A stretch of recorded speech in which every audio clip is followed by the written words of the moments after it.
Voltamos com liberdade de opinião e vamos direto conversar agora com o nosso comentarista, o Ricardo Baronovski. Ricardo, bom dia, tudo bem? Bom dia, Muriel. Bom dia a todos. Seguimos então. O presidente Bolsonaro disse que a Petrobras anunciaria ainda nessa semana uma redução dos preços dos combustíveis, mas a estatal divulgou um comunicado negando o reajuste. As declarações levaram a Comissão de Valores Mobiliários, que regula o mercado de capitais no país, a abrir uma investigação sobre suposto vazamento de informação sobre os valores dos combustíveis por parte da Petrobras. Ontem, no fim da tarde, o presidente Bolsonaro falou com apoiadores sobre a investigação da Comissão de Valores Mobiliários. Vamos ver o que ele disse. Precisa ter bola de cristal para dizer que tem que diminuir o preço da gasolina, caindo o Brent? Claro que não, é óbvio, né? Caiu, se não me engano, quase $10. Então tem que cair. O problema todo... Eu falei isso daí, pronto, informação privilegiada. O problema todo é que os governadores não querem. É lógico que não quer, porque a lei também fatura mais. Que o preço cobra ICMS em cima do preço final da bomba. Eu nunca vi isso. Você cobra o imposto na origem. Ricardo, como que você avalia as declarações do presidente Bolsonaro e também esse comunicado divulgado pela Petrobras ontem?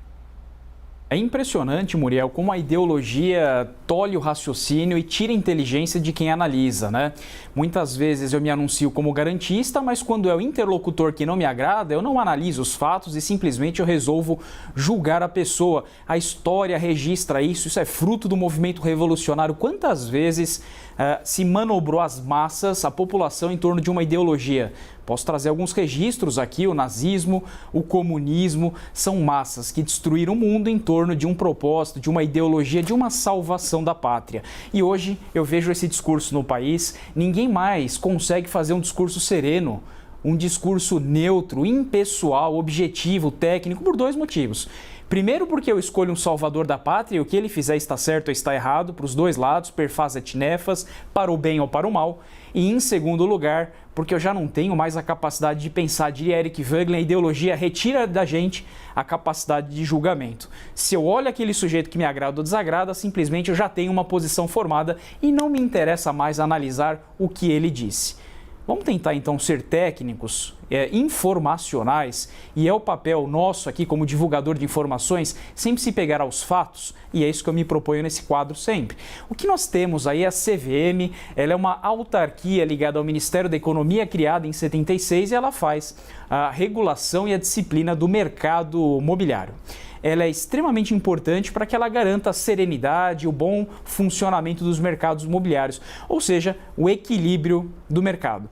Agora, quem se recorda, há 2 semanas atrás, nós trazíamos um tema muito parecido em relação a uma fala do Enem. É preciso analisar o contexto em que foi dita essa frase.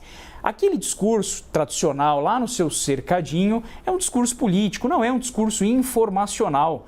Quisesse mesmo o presidente divulgar um fato relevante que desequilibra os mercados, ele não teria feito isso de maneira pública, aberta. Ninguém é ingênuo a esse ponto, ainda mais a autoridade mais alta do país, chefe de Estado, chefe de governo. Ora, quando se fala em punição por determinadas condutas, tanto se invoca o garantismo, vamos trazer também o garantismo para esse lado. Tem que ter dolo. O que é o dolo? A vontade livre e consciente de causar um fim, de causar um dano. Será que a intenção do presidente na sua fala seria desequilibrar o mercado, divulgar um fato relevante que desequilibra a economia? Muito mais um discurso eleitoreiro, político, daquela fala que ele vira e mexe, todos acompanham aí, muito espontânea, não é um discurso preparado. Então, muito mais um discurso político do que um discurso ali com um dolo, uma vontade livre e consciente de causar algum dano ao mercado imobiliário. Ricardo, estava marcada uma reunião entre governo e representantes da Anvisa ontem para discutir medidas contra o avanço da variante Ômicron no Brasil, incluindo a exigência de comprovantes de vacinação para a entrada de estrangeiros no país. Esse encontro foi cancelado, apesar do Supremo Tribunal Federal ter estipulado um prazo de 48 horas para que o governo decida sobre esse passaporte da vacina. Qual que é a sua opinião sobre esse passaporte da vacina, Ricardo? Novamente surge esse debate, o que nós chamamos de hard case, é um caso extremamente difícil. De um lado, temos uma ala que surgiu com a inspiração norte-americana dos anti-vax. Para que fique claro aí o que significa esse equilíbrio, né, essa ponderação. De um lado, alguns alegam sua escusa de consciência, sua liberdade individual para não se vacinar. Este aqui é um prato da balança. De outro lado, e aí é o argumento que o STF utilizou em dezembro de 2020, temos a saúde pública e o pacto coletivo. Ora, a partir do momento que nós convivemos em sociedade, Rousseau já havia isso do contrato social, para que nos tornemos mais fortes e para que nos cause uma agregação entre indivíduos, deixamos de lado a nossa individualidade, a nossa liberdade individual. Por mais que se prestigie a escusa de consciência em inúmeras circunstâncias, por mais que a liberdade seja importante, eu não posso confundir liberdade com libertinagem. Trago vários exemplos. Eu já não posso mais dirigir sem capacete, eu não posso mais dirigir sem cinto de segurança, ou pior ainda, não posso beber e dirigir. Eu aceito as regras do jogo social para que eu possa conviver em sociedade. Atrás de mim tem a Paulista. Se eu simplesmente quiser invocar minha liberdade e andar na contramão, eu posso fazer isso? Não, eu vou colocar em risco outras pessoas. A liberdade não é ilimitada, não existem direitos constitucionais absolutos, nem a vida é absoluta. Eu tenho legítima defesa, eu tenho estado de necessidade, que é autopreservação. Se nem a vida é um direito absoluto, quiçá que imagine então a liberdade. Então pensem só que a saúde pública e o pacto coletivo devem preponderar. Mas eu faço uma ponderação em relação a isso. O passaporte sanitário, em relação à entrada de imigrantes, ele é uma medida bastante salutar. Agora, o passaporte interno é uma medida polêmica, né? Porque eu tenho em cotejo aqui também outros direitos sociais da espécie. Vou proibir que o sujeito entre no mercado. Vou proibir que ele use de direitos sociais, não possa ter atendimento médico, procurar o SUS. Vou proibir de ir para a escola, igrejas. Então, quando se fala em passaporte sanitário interno, tem um debate muito mais difícil e que eu aposto aí será o tema enfrentado pelo STF ano que vem. Não consigo prever o resultado aí, porque será uma altíssima discussão a nível de direito constitucional. A gente fala agora sobre eleições, porque o Podemos marcou a filiação de Deltan Dallagnol, o ex-coordenador da Operação Lava Jato, que renunciou ao cargo para seguir a carreira política, para a próxima sexta-feira em Curitiba. A cerimônia vai contar com a presença do ex-juiz Sérgio Moro. Como que você avalia, Ricardo, a filiação do Deltan Dallagnol ao Podemos e essa confirmação da presença de Moro à cerimônia sinaliza algo para você? Imagine só, Muriel, que eu te ofereço um salário de R$35 mil, o que eu chamo de vitalicidade, aposentadoria integral, uma carreira, estabilidade para o resto da vida e simplesmente, de uma hora para outra, você resolve exonerar deste cargo para buscar um ideal, buscar um propósito. Quando a gente fala em Sérgio Moro, ele saiu com um destino certo. Ele tinha uma carreira já traçada, ministro da Justiça, depois ministro do Supremo Tribunal Federal. Ocorreram fatos que tiraram ele desse objetivo. Agora o Dallagnol sai com um objetivo incerto. Ele deixa o Ministério Público Federal e parte para a política. Ainda é um futuro incerto. Não se sabe exatamente qual cargo, se vai concorrer a um cargo, exatamente o que ele pretende fazer. Mas isso não tira a luz da operação. Esse é o fato importante.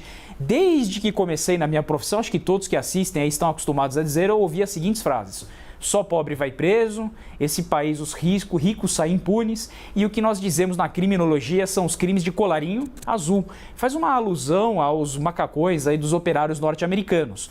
Não só porque não tem os melhores advogados, não conseguem as instâncias de superposição, são mais frágeis e cometem crimes, são flagrados com mais facilidade do que o alto escalão. Pela primeira vez, a operação colocou o dedo na ferida no colarinho branco. Ainda que ela tenha gastado milhões de reais, ela recuperou bilhões de reais. Trouxe a moralidade, trouxe a esperança. Pela primeira vez, o povo se viu representado. Olha, aquele que comete o crime de alto escalão, corrupção, crimes políticos, ele também tem a lei penal em seu desfavor. Não consigo deixar, e aqui eu concluo, de fazer uma analogia com o que aconteceu com a Operação Mãos Limpas. Lá, Antônio Di Pietro passou pelo pior que um procurador de justiça poderia passar. Foi acusado de ser membro da FBI. Imagine só, por descancarar a máfia italiana ligada à política e outros setores. Foi acusado de pedofilia, foi exilado do país, teve que sair da Itália, passou pelo pior. Assim que ele assumiu um cargo político, a vida também não foi mais fácil. Foi acusado 3 vezes de corrupção, todas foram inocentados. Hoje parece que dirige um partido na Itália. Então, a vida de quem resolve se expor e buscar passar a limpo, né, certamente não agradará alguns setores. Mas cabe ouvir aí a população de se ela gostou ou não de ver pela primeira vez uma efetividade da resposta penal também para o crime de alto escalão. Então não deixo de analisar isso não tire o brilho do que ocorreu no passado. O futuro é incerto, ele tem o direito de seguir este caminho, mas não deixa de fazer uma analogia ao que aconteceu na Operação Mãos Limpas. Tudo o que aconteceu na Itália parece estar acontecendo hoje no Brasil. E na sua opinião, o que o partido ganha com a chegada de Deltan Dallagnol? Certamente ele ganha ali um público bastante forte, né? Vejo, inclusive, aí quando acompanho os chats, tem uma ala bastante ligada a esses dois políticos que partem do discurso anticorrupção, né? Hoje o Brasil ele sofre muito, né? Não só com a corrupção, mas na falta de combate nas cifras negras. Muita corrupção não se chega às esferas de combate. Eu fico imaginando hoje novos Sérgio Moros, novos Dallagnóis, ou talvez novos delegados federais, novos servidores que se deparem com casos de corrupção. Será que o pessoal estaria incentivado a trilhar o mesmo caminho? Afinal, não foi feliz. São execrados, são criticados, há vícios processuais insanáveis, mas ninguém debate o mérito. Ninguém chega lá para analisar efetivamente o mérito. Olha, o juiz é incompetente, anulou a prova inteira. Tudo bem, o direito tem mais de um entendimento. Mas também não deve se deixar de exaltar a coragem de se colocar o dedo nessa ferida que é a corrupção que mata milhões de pessoas. Ricardo, muito obrigada. Um bom dia para você. Um excelente dia.